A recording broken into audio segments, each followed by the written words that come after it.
Dog Training here in Cincinnati, Ohio. Here I have our newest 15-day board and train. This is Ziva. You want to say hi, Ziva?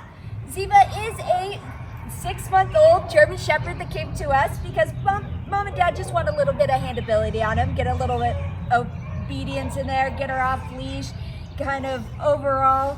She likes to run out the door, and of course she likes to bark a couple of things, but overall she is very friendly. We're gonna go ahead and see what she does and doesn't know, and then we're gonna go ahead and take it from there. Ziva, can you come?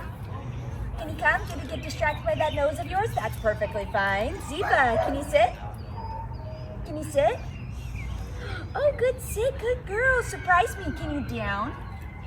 No, you can eat my fingers though. Good job. What about a walk? You want to go for a walk? Oh my goodness. You're going to trip me. There we go. Come on, Ziva. Good girl. All right.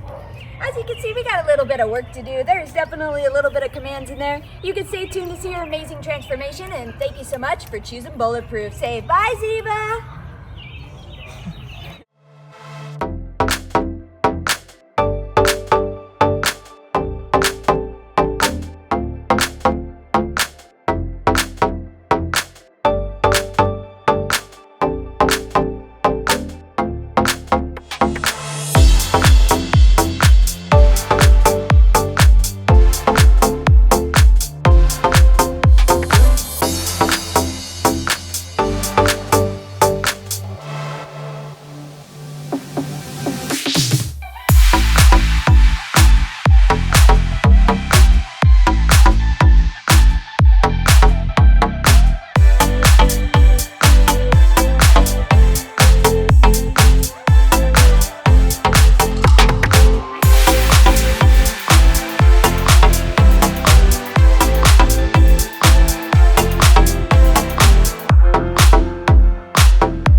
Hi, this is Dave and Gina Hamilton, and this is Ziva, our puppy. We had Ivory train her, and we're thrilled at the progress that was made, and we thank the world of the people at Bulletproof. We appreciate everything they've done, and we'll give them references anytime.